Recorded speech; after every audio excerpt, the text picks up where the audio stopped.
Hi, I just want to make a quick video and tell you how I made this. I did this for January 2022. Self-portrait was the prompt. That's me in bubbles. First thing you're going to want to do is go to editor.p5.js.org and sign up and get an account if you don't already have one. Because having an account will allow you to upload a file. Find your self-portrait, drag it in, and now create a new variable. And load it up.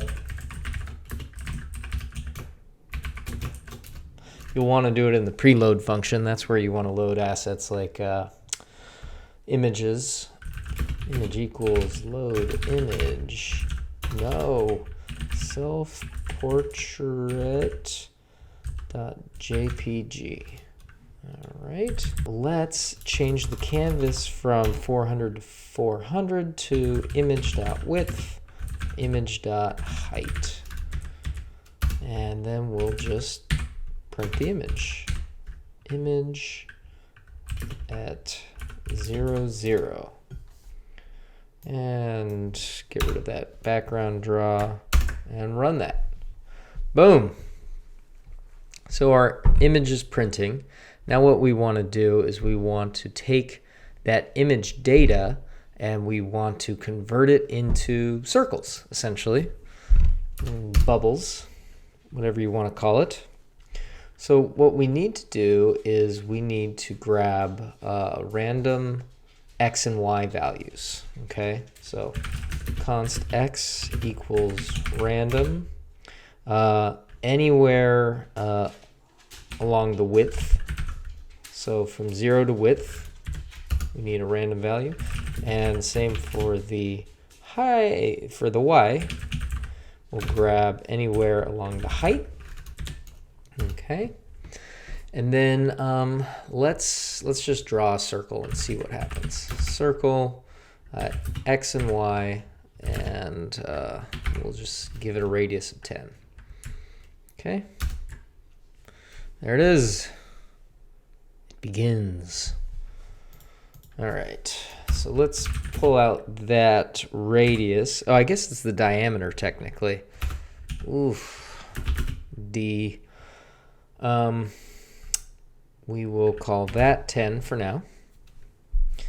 And replace this with D, and we will run that. Cool. So every time we run it, the circle is in a different place. Very cool. All right, now what I want to do is I want to draw this circle sized based on the brightness of the image. So in brighter spots, I want the circle to have a larger diameter, a greater diameter, and in darker spots, I want it to have a lesser diameter. So let's check the image. So we'll get const pixel equals image.get x and y. Okay, so this pixel, let's just print this. Print pixel and run this. So the pixel it has an RG and a B value and an alpha. And that under this, like right at the center of this circle, is going to be a pixel that is represented by 207, 207, 207, 255. But what we're interested in is the brightness of that pixel. So const Venus. Is that a stupid name? Venus. I don't want to use brightness. Let's use brightness value equals, and I don't want to use brightness because brightness is the function that we call to get the brightness of the pixel. Okay, so this is gonna give us a brightness value. So we'll print the pixel, and then we'll also print the brightness value. That's such a long variable name, but that's okay.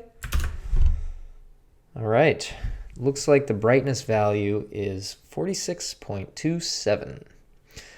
These values are going to range from, I believe, 0 to 100. So just put that there, 0 to 100. Now we can set the diameter based on the brightness value. So I'm going to call a function called map, and I'm going to pass in the brightness value. And then I'm going to send in the expected range. I expect brightness to be between 0 and 100. And then I'm going to put in the range I want to map it to.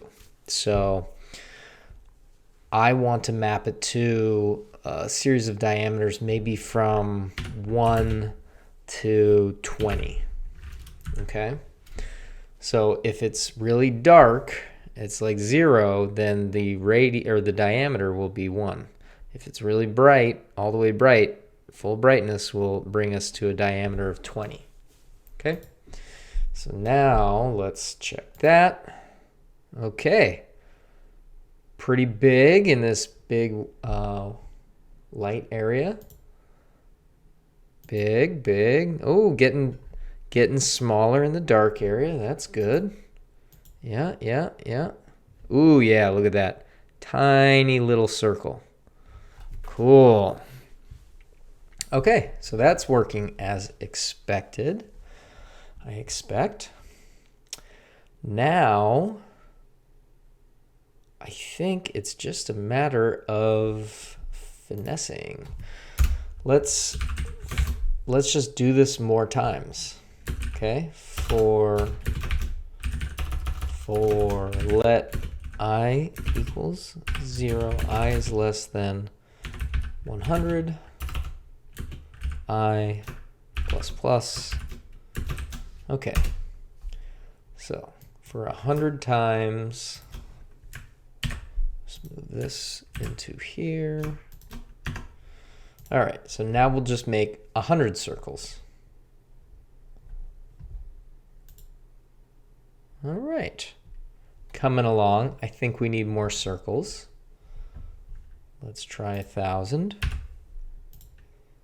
Okay, more circles. 10,000, not quite enough, not quite enough. How about 100,000 circles? That sure loads for a while. But now we're getting somewhere. Now we have enough circles to kind of fill this thing out. Now it's not quite where I want it to be. First of all, I'm going to stop. Oh, we don't want to print. We don't want to print things 100,000 times. No. That is rather taxing on the system. Delete that. And stop. Okay. Also, I'm not going to print the image. There's no reason to print the image, right? Like, if I just do 100 circles, I don't need that image back there.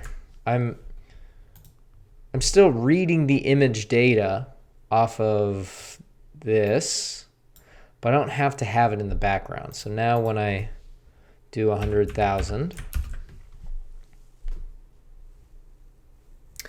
we're getting closer, but it's still not quite right. What I want to do is I want to reduce the opacity on that fill. So fill is gonna be white, but I only want the alpha to be like 100.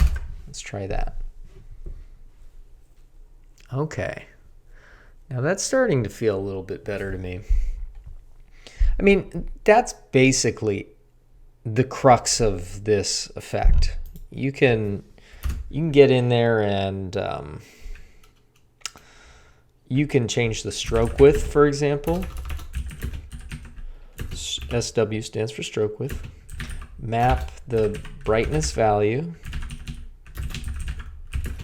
from 0 to 100, the expected brightness value range, to like, I don't know, from the darkest will have a thick line of 2, and the brightest will have a thin line of 0.5. Okay, let's try that, and we'll have to set it. Stroke weight is what I meant. Stroke weight. Try that. Yeah, I think that looks a little better. I think that looks cool. Yeah, so that is essentially it. You can take it further and animate it if you want by copying this and then commenting that out, and then go here, maybe reduce this down to 100. So every frame you're drawing 100 circles, and then you can kind of make this bubbly version come to life like that. Eventually you'll hit the 100,000 mark, but it won't matter. It'll just keep making your face or anyone's face or flowers or whatever you want to make. This is your world. All right. That's it. Bye.